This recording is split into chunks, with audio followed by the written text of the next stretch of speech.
दिनाच्या तुम्हाला सगळ्यांना शुभेच्छा. तीनही शाळांचे मुख्याध्यापक, आजचं ध्वजारोहण त्यांनी केलं. त्या पुराणिक मॅडम, त्यांच्या सुनबाई पण आल्या. अजून पुढे जा. हात जरा वरती करा. हां, त्यांचंही आपण स्वागत करूया. तिन्ही शाळांचे शिक्षक, शिक्षकेतर कर्मचारी, पालक वर्ग. 20 वर्ष आहे मी संस्थेत आणि 20 वर्षानंतर मला सांगायला अभिमान वाटतो की या वेळेला झालेला कार्यक्रम हा सगळ्यात शिस्तबद्ध आणि सगळ्यात अप्रतिम होता. इट्स बीन 20 इयर्स मी वाट बघत होतो. माझा प्रॉब्लेम असा आहे ना की माझे डोळे सगळीकडे जातात, कसे जातात माहीत नाही. चांगला आहे की वाईट आहे माहीत नाही. गुड काही वेळेला तो वाईट वाटतो लोकांना, रे नको ते पण कळतं यांना. पण हॅट्स ऑफ, सगळ्या शिक्षकांना मनापासून धन्यवाद देतो. हे सोपं नाही, कारण या सगळ्या गोष्टी करणं त्याच्याकरता फार काही इनपुट्स द्यावे लागतात. या संकुलामध्ये 3 शाळा आहेत बरं का. प्राथमिक शाळा मराठी मीडियम, सेकंडरी शाळा इंग्लिश, आपली सेकंडरी शाळा मराठी माध्यम, ज्युनियर कॉलेज आणि CBSE. या 3 शाळांपैकी 2 शाळांचे परफॉर्मन्सेस वगैरे होत आहेत. बहुतेक CBSEची मुलं दिल्लीला गेली असावीत, त्यांचे 2-4 शिक्षक पण गेले असावेत आणि रणगाड्यावर उभे राहून ते बहुतेक राष्ट्रपतींना किंवा पंतप्रधानांना सलामी देत असावेत, म्हणून आज त्यांचे परफॉर्मन्सेस नसावेत. मी संस्थेचा कार्याध्यक्ष आहे, विचार करायला हवा आणि तो केलाच पाहिजे. संकुल आहे संकुल, माझा देश आहे देश, जिथे सगळेच एकत्र नांदतात आणि एकत्र राहतात. बरं, पहिलं भाषण कोणी केलं? कुठे आहे ते? ये इकडे. नंतर माझं व्हिडिओ शूटिंग कर, मी काय सलमान खान आहे? ये. दुसरं भाषण कोणी केलं? कुठे आहे? ये पटकन. ये रे पटेल, तू पण ये.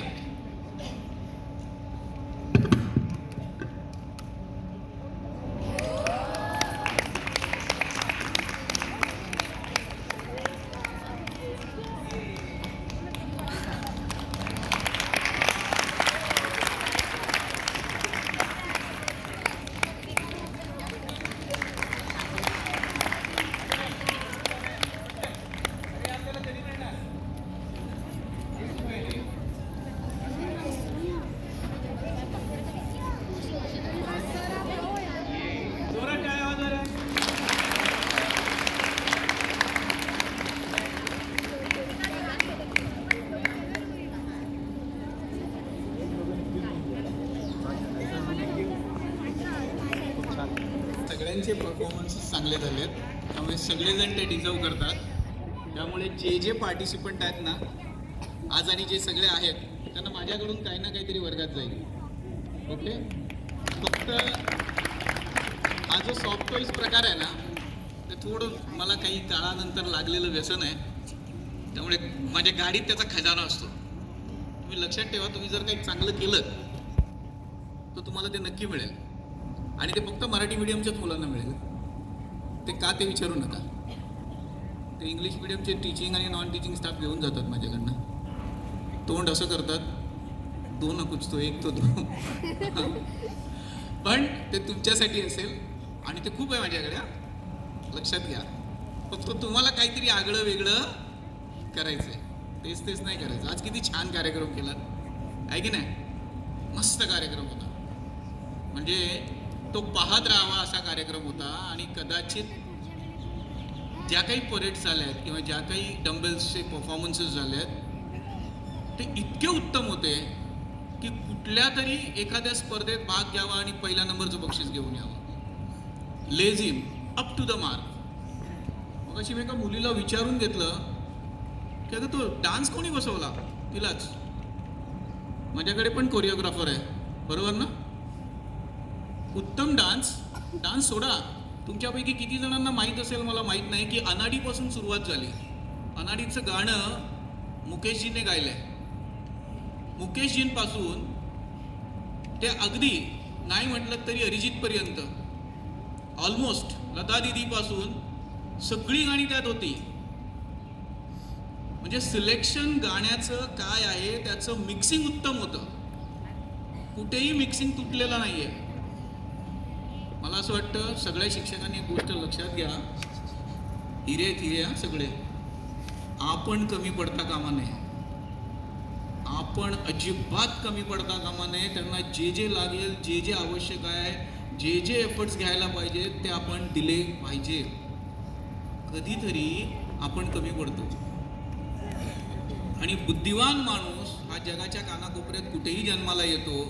तो 3 BHKच्या फ्लॅटमध्ये जन्माला येतो असं नाही, माझ्या कोरबा मिठागरच्या झोपड्यात पण जन्माला येतो. त्यामुळे बुद्धिमत्ता इतकी प्रचंड आहे की ज्याच्याकडे असते त्याच्याकडेच असते.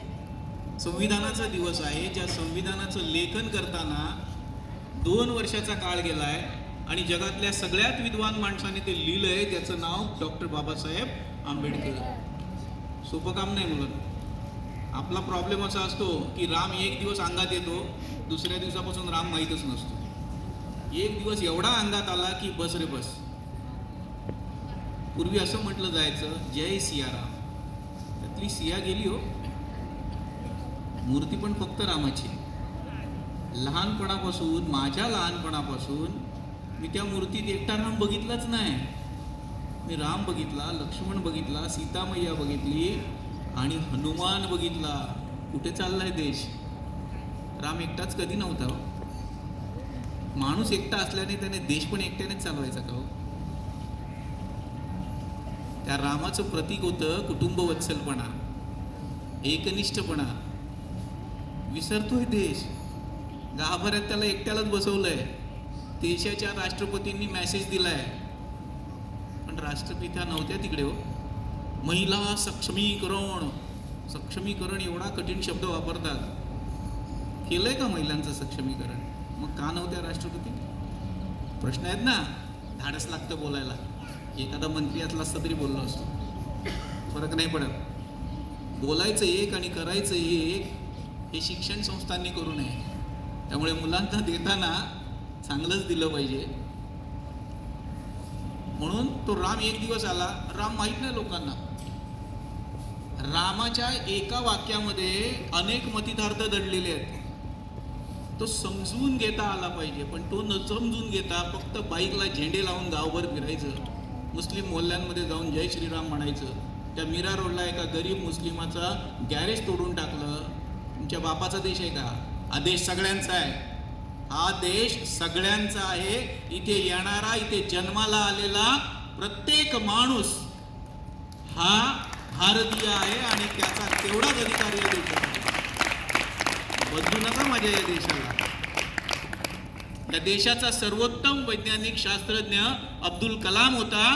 तो एक मुस्लिम होता. तो वरती आहे बघा, जाऊन लायब्ररीत गेलात ना तर या बिल्डिंगमध्ये एकाच माणसाचा फोटो आहे. कारण तो बुद्धिमत्तेशी निगडीत आहे, तो विद्वान आहे आणि म्हणून तो तिकडे आहे, कारण तो विद्यार्थी प्रिय होता. One of the greatest personality ever in India. विसरू नका. म्हणून मी नेहमी सांगतो की साने गुरुजींचं वाक्य फार महत्वाचं आहे. कदाचित त्याची गरज सध्या देशाला आहे. प्रेमळ संदेश त्यांनी दिलाय. खरा तो एकची धर्म, जगाला प्रेम अर्पावे. किती सोपं आहे. आपण ते विसरू नये. We all are Indians, we all are together, let us fight. आणि या सगळ्या गोष्टी करत असताना शिक्षण संस्था, शिक्षक यांनी मुलांवर काय बिंबवलं पाहिजे याला फार महत्त्व आहे. कारण सगळ्यात पहिला हिरो जर बाबा असेल आणि पहिली हिरोईन जर आई असेल, तर त्याच्यानंतरची दुसरी हिरोईन बाई असते. शाळेच्या बाई असतात आणि तो शाळेचा शिक्षक असतो, जो आयडल असतो. आणि म्हणून what you say is very important. तुम्ही मुलांना काय सांगताय फार महत्वाचं आहे. आणि होतंय असं की त्या मॉबला कळत नाही आपण काय करतोय, कारण त्याच्या मागे बोलणारा वेगळा असतो. मुलांना आयुष्यात एकच गोष्ट लक्षात घ्या की तुमच्या आजूबाजूला तुम्हाला सांगणारे खूप असतात. ऐकायचं कोणाचं हे आपण ठरवायचं. ऐकायचं कोणाचं हे आपण ठरवायचं. There are different advisor. आणि भारत देश हा ॲडवायझरनीच बनलेला आहे. काही झालं की सल्ले द्यायला मोकळे माणसं, सल्ला दिला की वेळ गेला. पण जे सल्ला देतात ते कृतीत आणत नाहीत. साधं उदाहरण देतो. जगात पहिल्यांदा चंद्रावर गेलेला देश आणि ज्याने पाणी शोधून काढलं, हा देश म्हणजे माझा देश, भारत देश. ही एक चांगली गोष्ट आहे की नाही? आम्ही चंद्रावर जाऊन काय शोधलं? दुसरी वाईट गोष्ट सांगू, या देशातल्या 2,45,352 गावांमध्ये पाणी नाही आहे. वास्तव केवढं वेगळं आहे बघा. राष्ट्रपतींचा संदेश आहे, जगातली सगळ्यात मोठी अर्थव्यवस्था भारत होईल आणखीन काही वर्षात. तलासरीच्या झोपडपट्टीतल्या आदिवासी मुलांना एक वेळच जेवायला मिळतं, आणि ते एक वेळ जेवायला मिळायचं असेल ना, तर त्याच्याकरता त्यांना अफूची आणि गांजाची शेती करायला लागते. हे वास्तव आहे. दिसतंय ते वाईट आहे. It's a product. साधी गोष्ट आहे. रोज टीव्हीवर एकच साबण बघितलात की आपल्याला पण कधीतरी वाटतं, रे दिवाळीला तरी हा साबण आणावा घरात. Advertisement, publicity, digital. वास्तव वेगळं आहे हो. वास्तव काय सांगतं? हे वास्तव आहे का? तलासरी म्हणजे ज्याच्यापासून मुंबई 20 किलोमीटर आहे, जी आर्थिक राजधानी आहे, आणि सुरत 15 किलोमीटर आहे. म्हणजे दोन्ही ठिकाणी आर्थिक घडामोडी विश्वात मोठ्या प्रमाणावर होतात. मध्ये तलासरी आहे.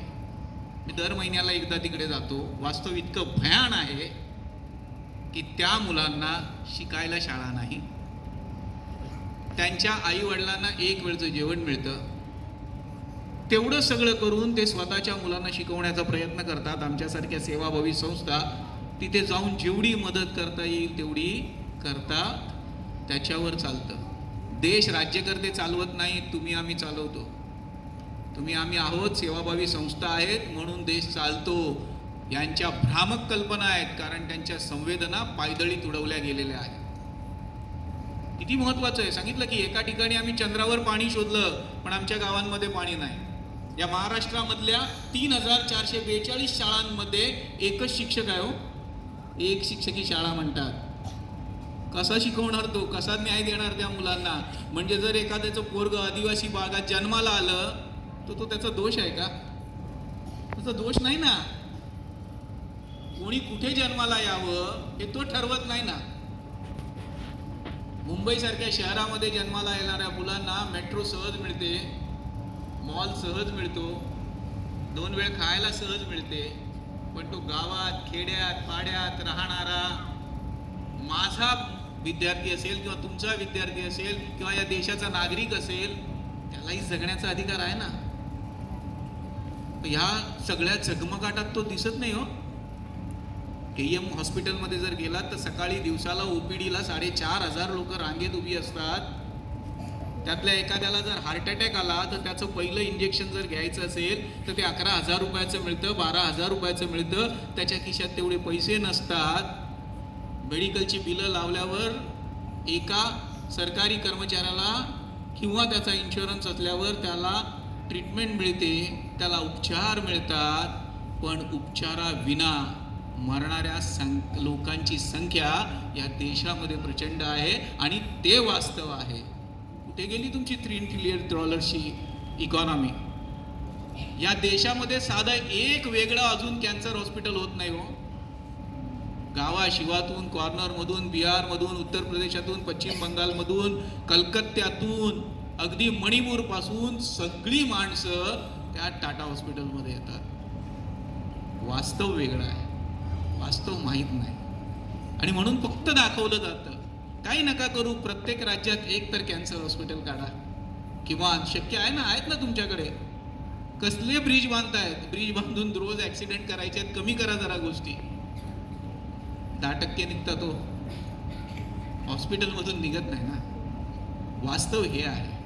वास्तव कोणीतरी बोललं पाहिजे. झगमगाटात आपण विसरतो की सत्य परिस्थिती काय आहे. गव्हर्नमेंट जॉब करणारे किंवा कॉर्पोरेटमध्ये काम करणारे यांची संख्या भरपूर असेल, त्यांच्याकडे महाराष्ट्रात किंवा मुंबईतही पैसे असतील. पण कधीतरी वडाळ्या उद्योग भवनमध्ये जा, पॅकिंगला असणाऱ्या त्या स्त्रीला मिळणारा पगार आणि त्या पुरुषाला मिळणारा पगार, या दोघांच्या पगारात मुलाचं शिक्षण होत नाही. वास्तव हे आहे. प्रजासत्ताक म्हणजे काय? प्रजेची सत्ता आली का? नाही आली. आली पाहिजे की नाही? आली पाहिजे. तर या जगामध्ये, या देशामध्ये शांतता नांदेल, आनंद नांदेल आणि तुम्ही आम्ही सगळे आनंदी होऊ. ते आणायचा दिवस आपण आणला पाहिजे आणि त्याच्यासाठी झटलं पाहिजे. राम आले आता मंदिरात, म्हणजे रामराज्य झालं. आता रामराज्यामध्ये कधीही कुठली गोष्ट न मागता मिळाली पाहिजे. जगाच्या पाठीवरचा एकमेव देश आहे जिथे मोर्चा काढल्याशिवाय काहीच मिळत नाही, संघर्ष केल्याशिवाय काहीच मिळत नाही.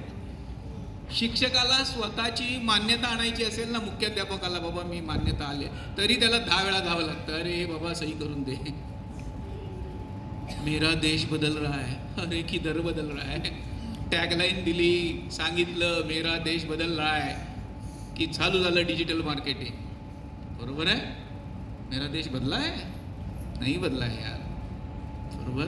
अशा कितीतरी टॅगलाईन गेल्या काही दिवसामध्ये या देशामध्ये आल्या. बरोबर. स्वयंभू भारत, स्वावलंबी भारत कुठे आहे?